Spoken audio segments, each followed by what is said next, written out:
not It's that big a of a lot deal. of more. It's a lot of moralizing, and I don't. Totally. To me, it's transference. It's like I had a almost like a fight, not physical fight, but like a kind of a bit of a screaming match at a cocktail bar with a producer from from the New York Times, woman who's a producer from the New York Times, right when that Jonathan Hecht stuff came out, and she like very earnestly was like, I have to get my 12-year-olds off mobile phones immediately, and I was just like, I don't know, I got a 14-year-old and a 17-year-old, and they're fine, like it's okay. Yeah. And she was just like, how can you possibly say that? It's not. It's like, my kids are okay. They're fine. Right.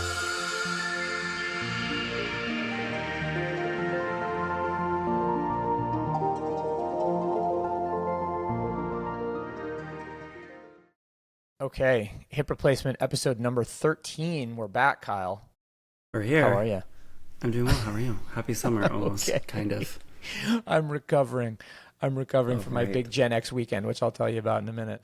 Well, listen, we're joined by Ariana Romano, who does the Right Now newsletter publication. Everybody has a different word for these things. Substack. Okay, fine. And also is a strategist. And Kyle, I was not familiar with Ariana prior to you booking her. So please tell me how we wound up here. So, Ariana and I have a very funny meet cute. So, Ariana's also in Barcelona. I'm in Barcelona. Oh, cool. And I think probably last year around this time, almost, more or less, Ariana messaged me and was like, hey, would you be down to like get a drink or something? And I was like, sure, of course, I'd be down to meet somebody. And she was like, because she read the newsletter, et cetera, et cetera. And we met up, had a great drink. And when we met up, I realized, oh shit, I know this person, because Ariana at one point was quite I would say active TikTok user, let's say, to the point where there were like viral posts about her and her boyfriend, who is Spanish or Catalan technically, and they're sort of like adventures in ways, with things like, pronunciations of words and things like that. And I was like, oh, I know you from TikTok. You're TikTok famous. Oh my God. All right. So Ariana, like, you stand accused. How do you plea? Okay. Not TikTok famous. This was not my account. This was not my idea. TikTok famous to me.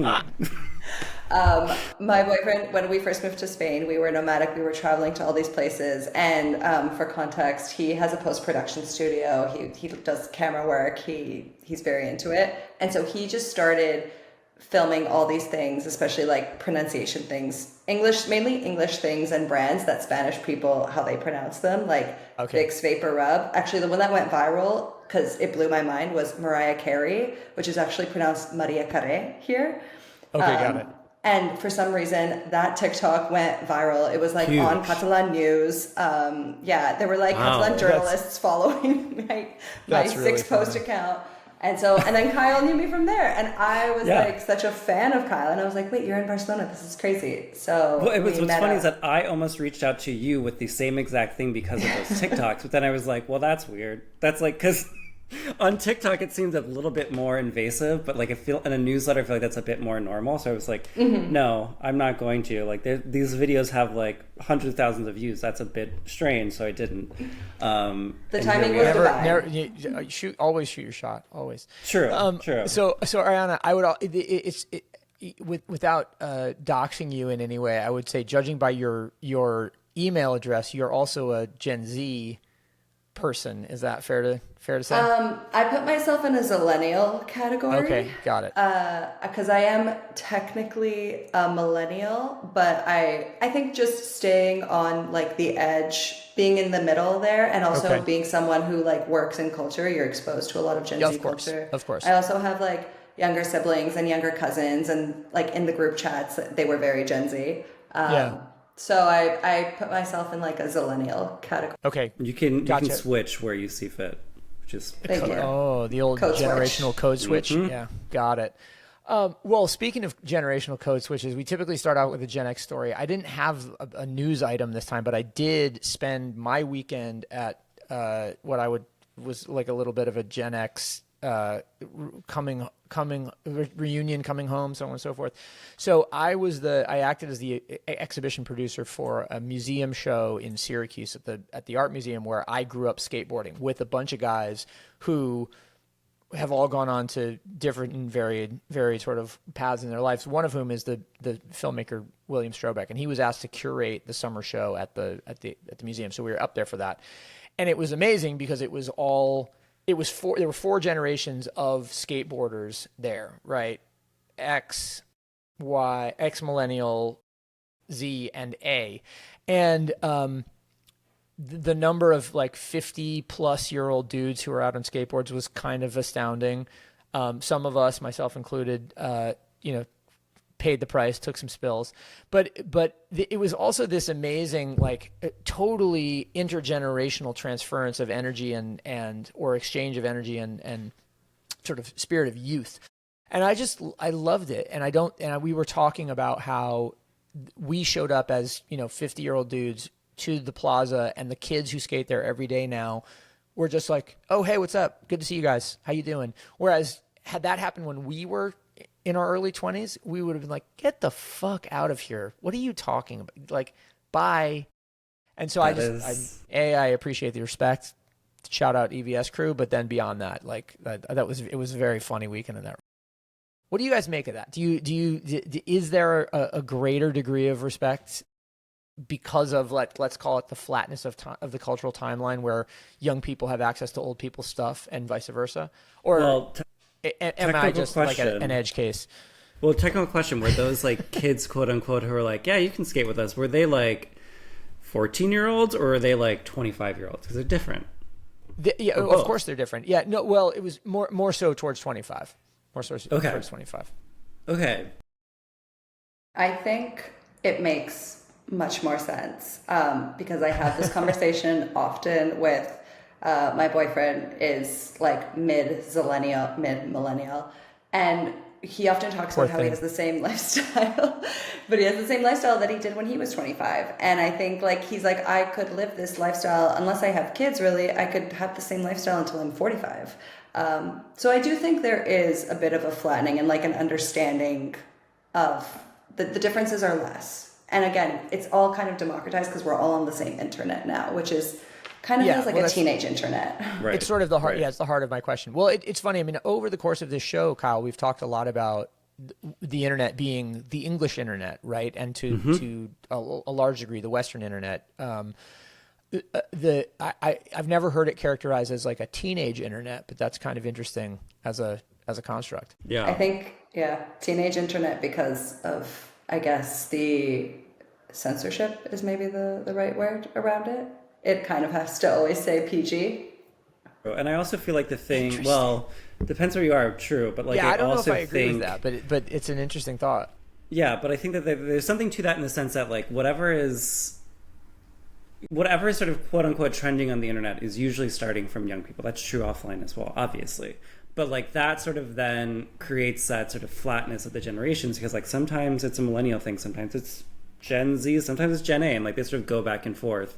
And like I think the older generation is, ironically online, I feel like the older generation is more like accepting of like anything that comes below happening versus like people who are younger online or maybe just Gen Z, like they will not say give credit to like millennials started that, which is fine. That's fine. That's also why millennials are the chosen ones.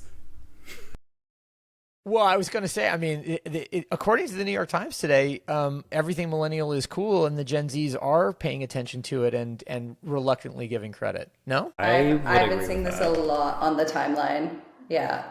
The article or just millennials giving, or Gen Z giving credit? Gen Z giving credit to millennials. All right. In general. Not on your FYP, Kyle? Yes, absolutely my FYP. What I was going to say is that I think like it's sort of like, I feel like the, for lack of better words, millennial apologist era sort of happened after the election where people were like, oh, you guys have been doing everything right. Oh, we have been led astray. And like, who knows if that will like fully like come to anything, but like that I think is where it started. And then like, I think on top of that, I just shared that story on Substack because I was like, I wrote about this 2 weeks ago, that like this is like the millennial summer, because like it's time when quote unquote this feels like the first summer where like millennials are now like the stars of things and the parents, and they're like the, not necessarily the CEOs, but like they're the bosses in a lot of things now, culturally that is.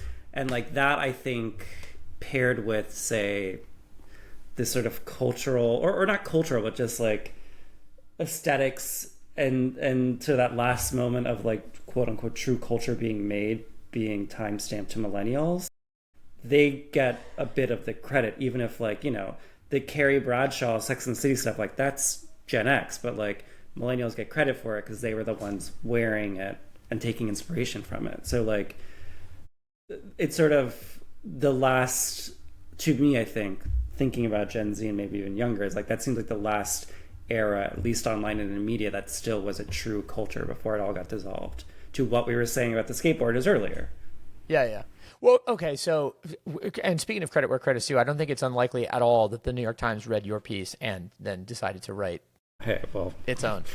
I would love to see that money, New York Times, but no. Highly, yeah, right. Well, okay, so the interesting thing is, we'll just do one more story about old people, because it corresponds a little bit to the Gen X weekend. There's this article, Kyle, you sent about, are boomers smoking more weed? Mm-hmm. It may be a peculiarity of Syracuse, which has a really formidable and long-standing straight edge hardcore scene, and it may also be the general proclivities of skateboarders to extremes. But almost all the guys that I was up, I shouldn't say that, that's not even true, but many of the people that I was up with are sober and are smoking way less, drinking way less, whatever the case is, than they were before. What do you think about the boomers? Do you think the boomers are just going in? That's what I couldn't tell. Like, I think like that story was really interesting, and I was like, is it just more like that they have easier access and they're more willing to talk about it? Because like, I don't know if, say, like, I feel like my dad at some point did do something with marijuana, but he would never admit it. My mom, I don't think she ever did, but I think she'd be like, I would try it if like it came across her desk, let's say.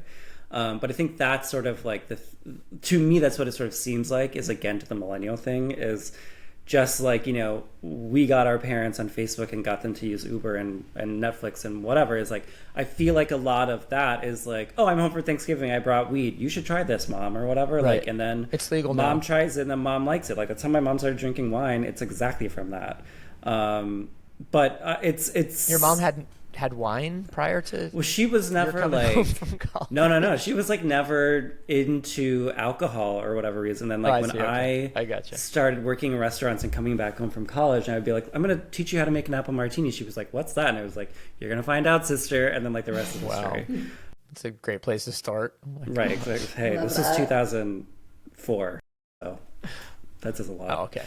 So you were early. All right. But yeah, Ariana, what do you think? Because like, I'd be curious geographically, because I don't know if we see that necessarily in Spain, and Ariana's from Toronto, so like, do you see that sort of culture existing as well?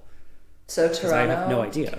Yeah, no, Canada, it's like weed is healthier than alcohol. That's kind of like how people think about it. It's a healthy thing to do. It like, or you know, smoking cigarettes is disgusting. It's like a sin. But then like smoking weed is just, it's so normal. Like, to be honest, like my dad was growing weed at home since like the early 2000s. And so my family's always been pretty open. And I was surprised in Spain how like stigmatized and like, I guess it's still technically criminalized to have weed possession. And that like weed is almost seen like a drug like H, like it's seen like a kind of gateway drug to harder things, which it's not like that at all in Canada. So I like, from my standpoint, I see adults using weed all the time, especially like as their tolerance for alcohol goes down. But I think more broadly in the US, and I guess in certain kind of like religious groups, there's definitely more resistance. Yeah, this is definitely around that, right? The saying goodbye to the prurient, like, law-abiding, just say no catechisms of the past, and saying, maybe or yes to, some mind expanding California sober. scenarios. California sober, exactly. The other thing that I thought was interesting is that I was listening to it was one of Scott Galloway's zillion podcasts the other day, and he was talking about people being like turning 80 and kind of getting into their don't give a fuck era, and so maybe there's a little bit of that too. It's like this, everybody's getting to the point where they're past caring and they're just like, I'm gonna just do whatever I want. Yeah. Well, I was gonna say like. A sort of gateway, let's say, is that like I know, for example, I might be misremembering this, but Bobby, for some time, my partner Bobby, he would take a sort of like a marijuana CBD supplement to help him sleep, and like his mom had some issues with that, and she's in her 70s, like, and he would recommend it to her, and I think she tried various things for some time, and it helped her, and I think that is sort of like the space that I think a lot of this exists in, because like. Yes, it's the don't give a fuck era, but it's also like a medical solution that like you don't have to think about space. anymore. Sure. It's a functional solution, and then like that can also be like, well, if I'm taking this to go to bed, then like I'll try a like blunt or whatever the fuck. They're not going to get a blunt, but like they might try something else because like they don't see it anymore as like capital S scary, or that it's going to like all of a sudden like summon the sheriff of your town to like take you to hell, prison, wherever. So like I think that destigmatizing just from like culturally microdosing it really went a long way, which is only exacerbated by don't giving a fuck. Exactly, yeah. That's a great way to put it. Culturally microdosing. I feel like it's become like a capital D drug to a wooey wellness tool that maybe works for that generation. Interesting. Well, I mean, listen, Grandpa, let your freak flag fly, or get your chill on, or whatever it is.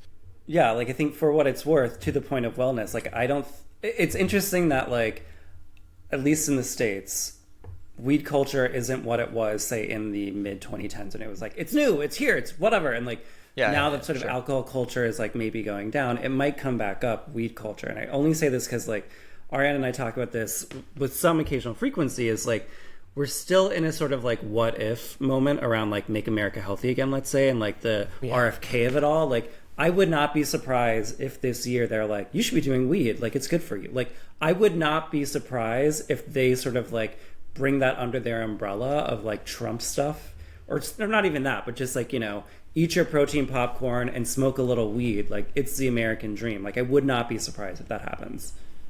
Okay, I'm unfamiliar with protein popcorn, but that's, I guess, I'll get up on it. My God, I'll get up on it. You got to talk big protein. I've done something really wrong here now. Oh my God. Ben. Okay, I've done something really wrong. Okay, guys, can we move on to we'll move on to another subject now? So AI. Ariana, the one thing that you sent in a bunch of articles and highlighting generational differences between millennials and Zs in terms of the way that AI was being used, and particularly millennials using AI for therapy and companionship. You also forwarded the Instagram video of the guy on the subway in New York having a highly, let's call it, emotionally connected, intimate conversation with an AI assistant.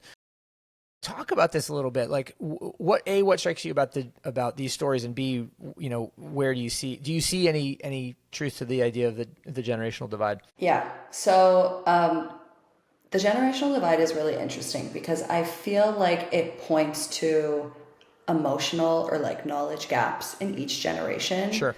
So where we have Gen Zs using it largely for education and really shaking up the education system in a way that is a little bit concerning because they're developing a sort of AI dependency.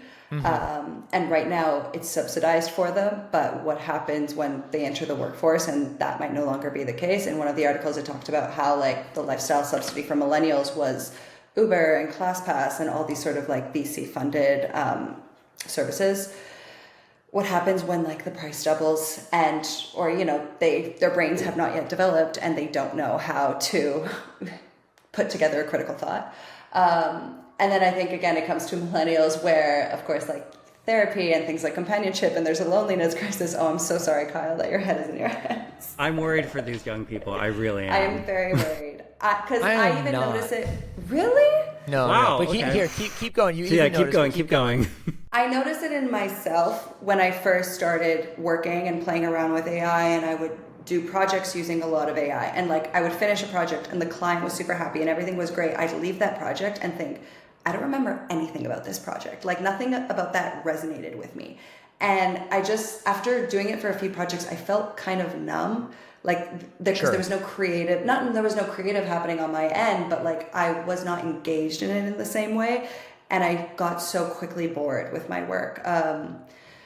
And so I definitely changed how I use AI in my work, but I think like using it as a companion for millennials is just so telling of like the loneliness situation. And when you look at it and as more like romantic intimacy, there are like full AI brothels opening up in Northern Europe that are revealing very scary things about humans. Yes. So there's a lot going on, and I think it points to those generational gaps. And then when we look at how there's not as much information about how Gen X is using AI, it's largely like productivity and work. When I look at my parents who are Gen X, it's very, very practical. It's like, hey, I got this doctor's report. Can you give it to me in layman's terms? Or can you explain, how to return this malfunction piece at IKEA. Yeah, I was talking to Perplexity this morning about refinancing my mortgage. So there you go.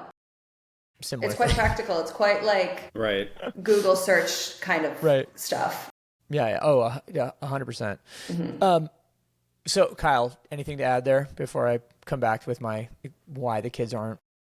Well, I don't know. Like I feel like it's like to the point of a developing brain and to the point of just that sort of like numbness thing, because like I think that's I am very like staunchly don't use AI, and like I'm very like like the Intel logo but like human inside, very that. I think because I think that a big part of that is because logo. Like I think I didn't invent that. But anyway, I think that there's but still like there doesn't matter. There is such like that give and take of like, yes, you did gain some time, sure, but like you also exported exported out a whole path of like learning and sort of like aha moments that like really come with then making something even more rich. And like there are things that I would agree, like, okay, yeah, you can like cut that time out or work around. Like I think a great example is like, yeah, I use like Otter to like transcribe my things, but I wouldn't call that like by any means a capital A or I use of AI. Like that's like a really like that's a tool. Mm-hmm.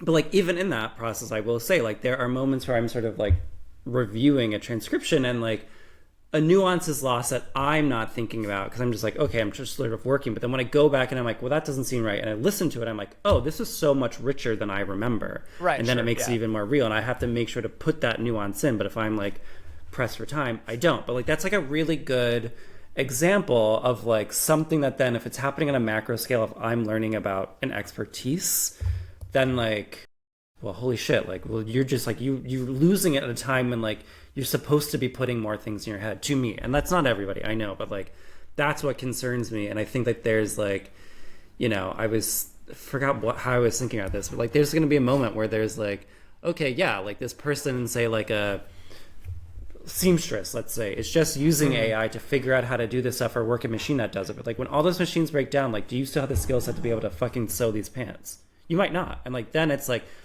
a problem. But like, no, sure. I mean, I guess I see the flip side to that, and partially it has to do with having lived through a number of these kind of social upheavals. But like I'm an AI bear, meaning that I think it's tremendously interesting and helpful, and there's a lot of advantages to it, and there's a lot of implications from it. But generally speaking, it feels to me like it inevitably recedes into the background as a utility, the way that electricity is a utility. And when Thomas Edison institutionalized electricity, there were a bunch of people who were like, well, we will never know how to light candles anymore or something. Whoa, the candle lighters, and it just, we as a species are very adaptable, very dynamic, and it is true that certain muscles get stronger and certain muscles get weaker, but I don't that doesn't strike me as like an existential threat. It reminds me very much of the controversy last year around Jonathan Haidt's book, basically saying like we need to get kids off of mobile phones. I agree with that personally, partially because I see the way that the phone overtakes my attention and all that stuff. And I hate when my kids are on the phone most of the time. But by the same token, the studies have all said there's no there. And so it's like, right. And this is because the elasticity of the human brain is, but far beyond what we understand. And so that's that. I don't worry about the kids for that reason. Yeah. And that is true. Like that book fucking gets so much buzz. Look, you got to sell. You got to sell money. You got to sell. You got to, sure. Right. But that's a good point because like when you think about it that way, like that book and the whole buzz about it was like, oh yeah, this is pretty like intense and meaningful about like kids need to be off phones and all that sort of stuff. But then like reading the book, I was like, okay, dude, get a life. This is not that big of a deal. It's a lot of moralizing, and I don't. Totally. To me, it's transference. It's like I had a almost like a fight. Not physical fight, but like a kind of a bit of a screaming match at a cocktail bar with a producer from from the New York Times, woman who's a producer from the New York Times, right when that Jonathan Haidt stuff came out, and she like very earnestly was like, I have to get my 12-year-olds off mobile phones immediately, and I was just like, I don't know, I got a 14-year-old and a 17-year-old, and they're fine, like it's okay. Yeah. And she was just like, how can you possibly say that? It's not. I was like, my kids are okay. They're fine. Right. The best job of was sort of illuminating to parents like, oh shit, I passed off my bad tech habits and my bad eating habits or whatever those habits might be my bad onto habits. them. And that is like exactly it. Like that I think is important. But like some stories and some reactions are that, but like I don't know what those stories were, which is Ariana. You go with it. What are your thoughts? I think it's very fair that you're like, my kids are fine. Like, I don't need to get, crazy about this.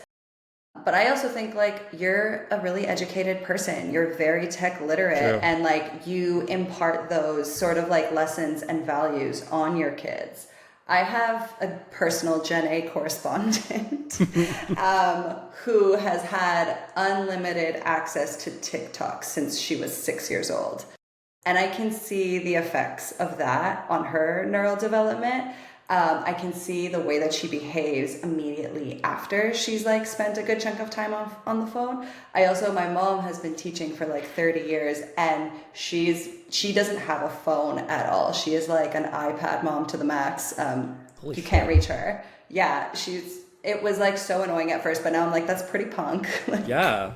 It's chic and punk. I love it.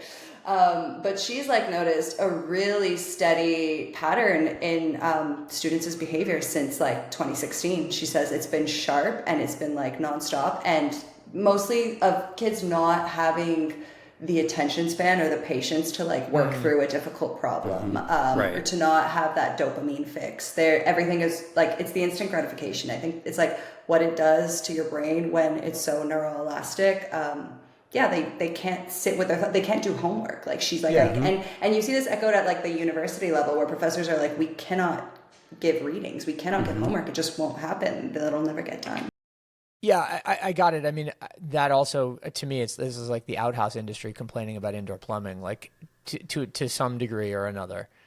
And I don't mean to diminish educators or education in any way at all, but it's just like, okay, adapt the curriculum. And I don't mean that that's done with a snap of the fingers. It's not, obviously. Yeah.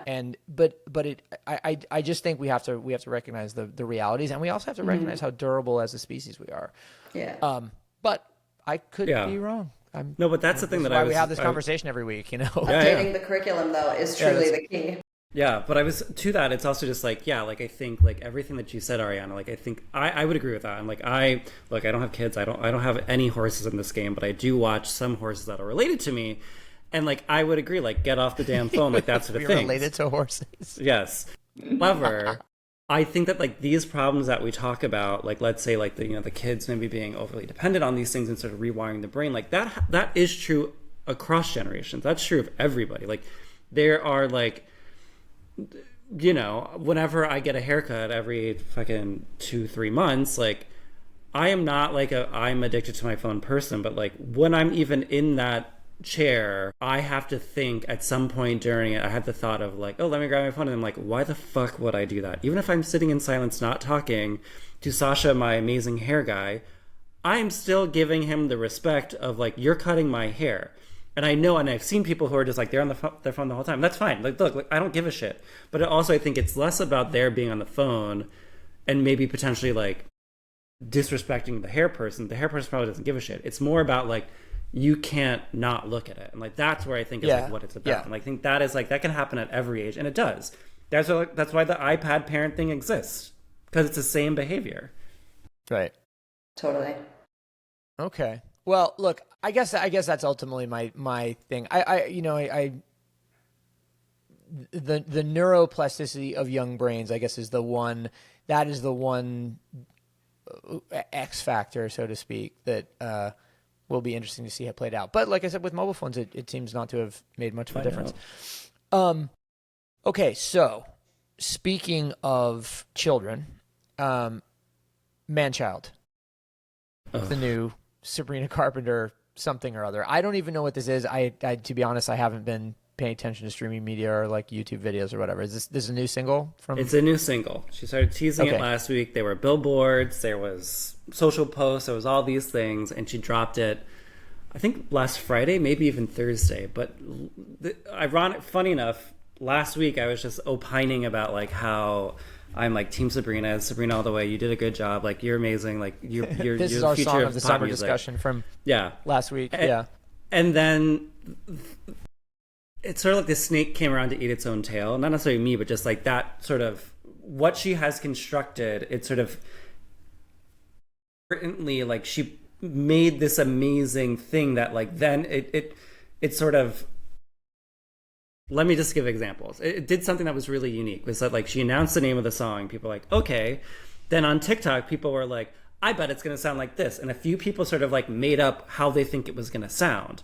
And then the song comes out and the people were right. Yeah. Which is to say like there's a formula, obviously. We know this. Obviously, but then on top of that, there's this sort of like Jack Antonoff like nostalgia and fetishizing of like a Hall & Oates 80s synth sound. That like somebody put it up against each other, like to I forget the Chaperone song, but like they put them together and they were like, these songs sound exactly the same, and they're all sort of fetishizing a 1980s like kind of yacht rock shit that like is kind of cool when like you don't know the reference, or if you've never heard it before. But if you've heard it 10 summers in a row at this point from fucking Jack Antonoff, it's like this, and you lived through that shit coming back in the mid 2000s in college. It's like, okay, enough. Like Sabrina, I had a higher expectations for you. That's my take, but that's like the sort of context here. That all right. Well, I haven't heard the song yet. Ariana, how about you? Where'd you land on this? I've heard the song. I love Sabrina, and I thought it landed pretty mid. Same. Like the fact that all those creators expected it, and in my head I was like, that's what it's going to be. Especially like when you follow like the PR plot line of her public breakup, you're like, that's what she's going to be saying.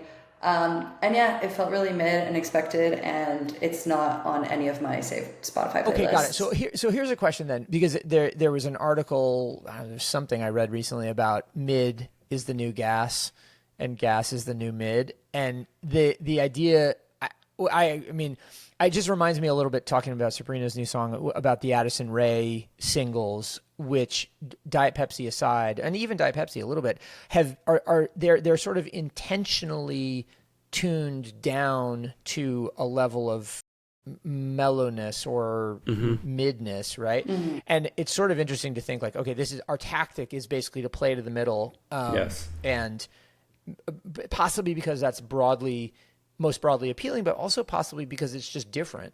And I think that's really interesting. That one of the I'll stop talking in a second, but one of the things that I learned in college in a jazz history course that has always stuck with me is that Miles Davis, when he started playing the trumpet, tried to play pyrotechnically like Dizzy Gillespie, who could play all over the scale and was just really like expressive in his And Dizzy heard him playing like that and was like, man, you're really good in the middle. Just play in the middle. Don't play up here. And that defined Miles Davis's entire sound, which then defined the entire sound of jazz pop music, however you want to describe it. But the idea of mid is the new gas. Any resonance there? Unfortunately, written about that. Okay, for those too. not watching this, these are shaking heads. Nobody likes this idea. Yeah, but like that's like I in the same dispatch where I wrote about it being the millennial summer, I wrote about like mid as like aesthetic of the moment. Like Benson Boone is really the best iteration of that, where these are people who like are echoes. Sorry to interrupt you, Kyle. Did you see Adam Freeland's Perfectly Imperfect today? Yes, I did. Yes. Where he shouted out, like where everything was a piss take, and he was like, Benson Boone, awesome. Yeah. But it's hey, look, maybe it's gonna, again, that snake might eat its tail and then it becomes cool somehow. But which is becoming very concerning, but I can see that it's happening. Well, Donald J. Trump was in the list, so let's. Oh my God! Oh, true, fair. Okay, well, let's not go that far. But there is a sort of like, copy of a copy of a copy, to the point where it's like, okay, like you're just you're just the parts. There's no sum there. But to the point, to bring it back to Addison Rae, because the album came out last week, and I really wanted to be a hater, and like it is very sort of mindless pop with a mind. It is a lot of references. I feel like it's like, like I feel like it's a Pixie Stick version of Ray of Light, which is like both amazing but also like awful. But I listened to it a few times today. I was like, this is more enjoyable than I thought. I give it more credit, but I have a lot of notes. Is it 8.0 worthy of Pitchfork? I don't agree. But like, I do think like it is the best. It is the top mid thing that has been produced in this decade of midness, I will say. Like, no one else has topped that. Yeah, like no one else has topped that. I don't care Tate McRae. I don't care Benson Boone. I don't care fucking Alex Warren, I guess. I don't know. Like, y'all, no. But Addison, yes. Ariana, what do you think? I think like Sabrina Carpenter already occupies like that mid category. Like that was like Fair. Without, explanation. She was always kind of there. But I think what has always set her apart is that she's kind of like culturally relevant in that she knows exactly like what the girls are feeling and thinking. And also she's just lyrically like zingers. Like she just has this cheekiness. She drops these lyrics, these bombs that are so fun and shareable and repeatable and kind of become their own. They can live on their own. Ariana, does she write her own lyrics though, or is she she does? Okay, so she's not just signing off on some writer's conception. No, and she like ad libs at shows, and like those become even more popular than the original tracks. Like she does a great job of like putting her humor and like, for lack of a better word, or maybe the best word, like she has riz. Like she has this riz. Fair. And I'm gonna say like this track felt Rizless, and I don't remember like really a single lyric. Like nothing was really like, I expected her to drop something scathing. We know who she's talking about. Like drop some facts, drop some bombs, and that's where the midness happened. Like I never expected it to be a great song, but I was here for the tea. I was here for the drama, and I didn't get it. But it felt like, to that point, that's a very good point, because everybody knew what it was going to be about. That's why people sort of were predicting what it was going to be about, because they sort of knew the lore, and she didn't go beyond that or didn't take it far enough.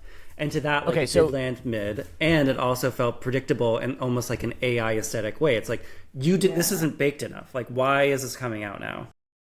Okay, so having not heard it and knowing that it's about Barry Keoghan, the Irish actor, her ex-boyfriend, I am predicting that it sounds like Fontaine's DC. Sure. I don't know that reference. Yeah. I agree. I have no idea Fontaine's what that means. DC, they're like an arena band at this point. They're an Irish indie rock band who put out a record, so I was joking. I didn't think it actually sounded like an Irish punk rock record.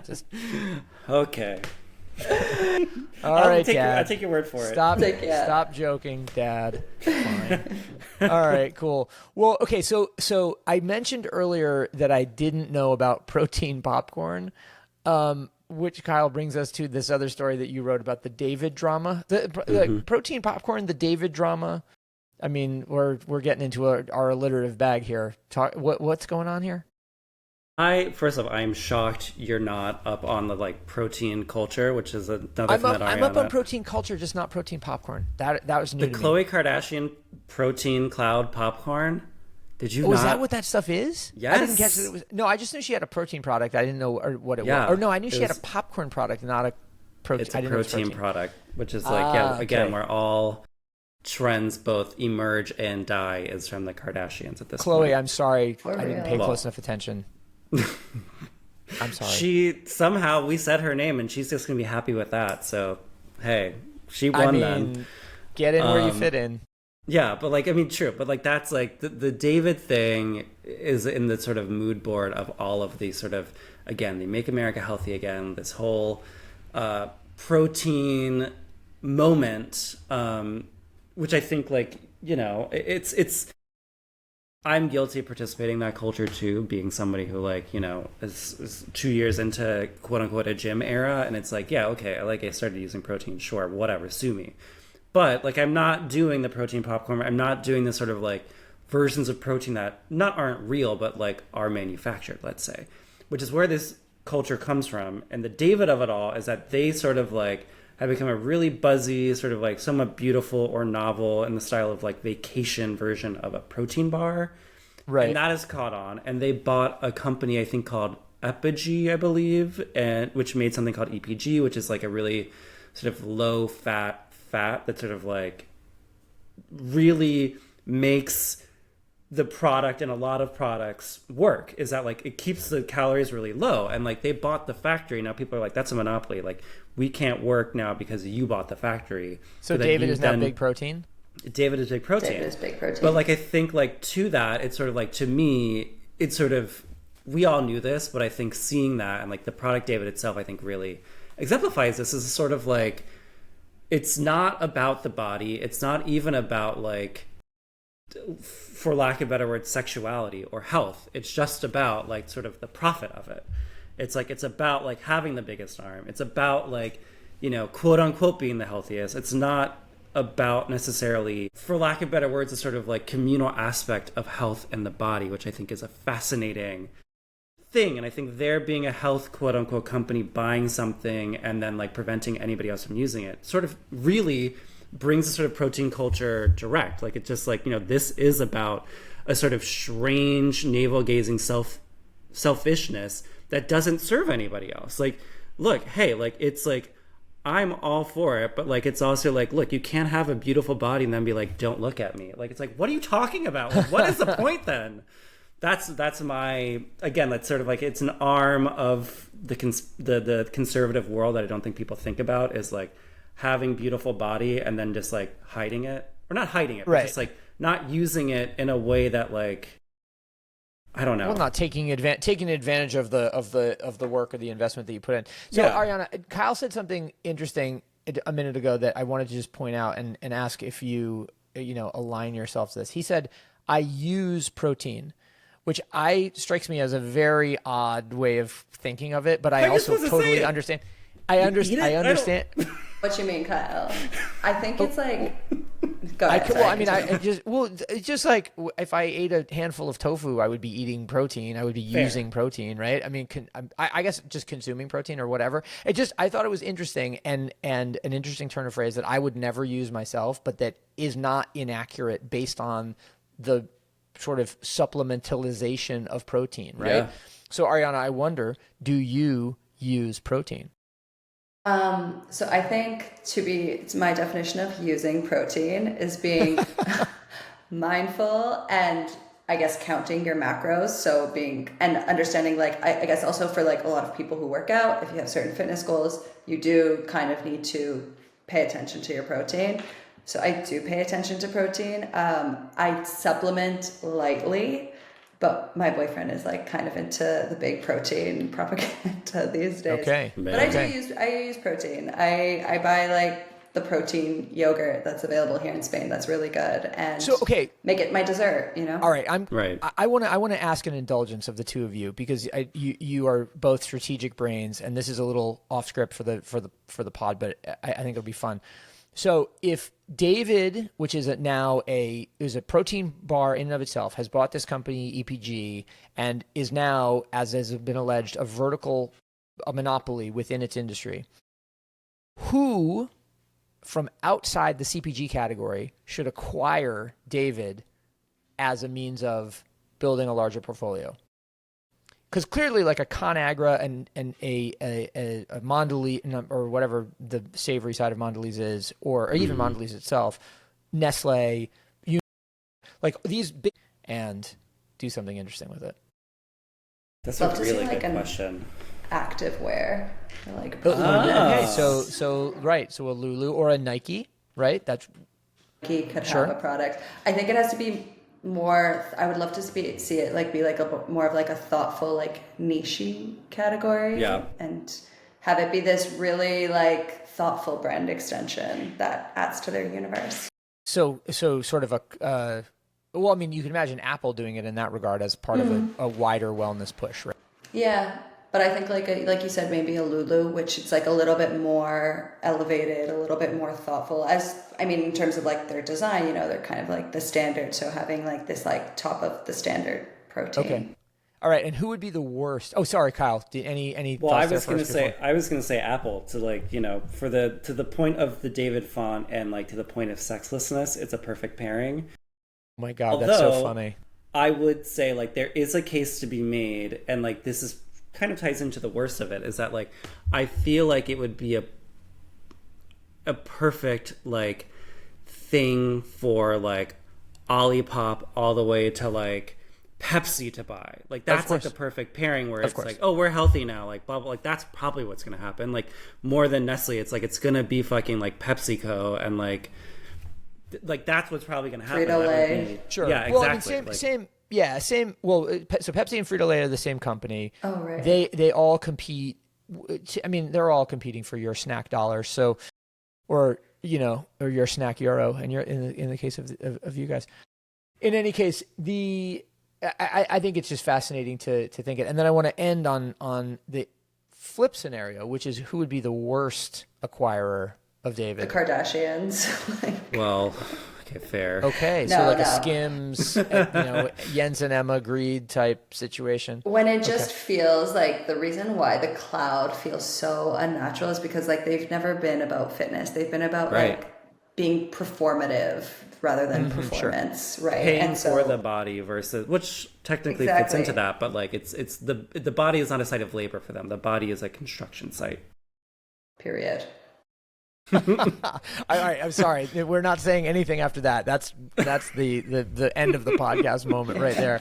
We cannot improve upon that. Yeah. All right. Well, everybody, this has been episode 13 of Hip Replacement with Ariana Romano. Excuse me.